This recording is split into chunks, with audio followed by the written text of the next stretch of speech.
San Diego's International Rescue Committee is looking for new leadership. The change at the local resettlement agency comes after its national office found problems with how it secured homes for refugees. KPBS City Heights reporter Taryn Minto has details. The IRC's headquarters in New York confirmed its executive director is no longer with the San Diego agency. A posting for the job appeared online last week. The national office said earlier this month the San Diego affiliate had engaged in housing placement practices that were inconsistent with its policies.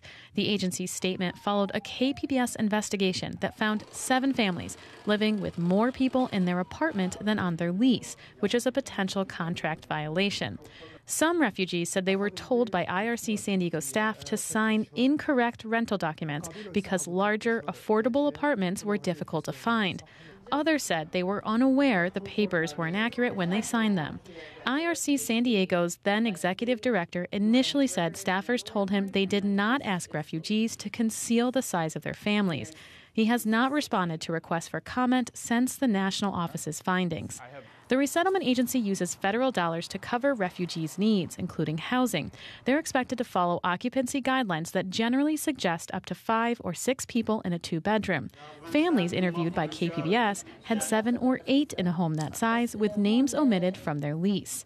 San Francisco-based attorney Nils Rosenquist previously told KPBS occupancy limits are often set by landlords because there is no universal rule. It's up to the landlord to choose, subject to certain local limitations, but the landlord can choose anything that's reasonable, provided it's non-discriminatory.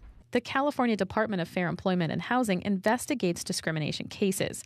In a past interview, Department Director Kevin Kish said a complaint must be filed in order for his office to launch an inquiry, but familial status may be considered during the review. The age of the children also plays into the analysis of how reasonable the restriction is. The IRC's national office said it is working to support the affected families, but did not give details.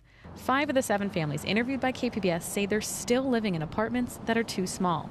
One says it plans to move to Michigan. Taryn Minto, KPBS News.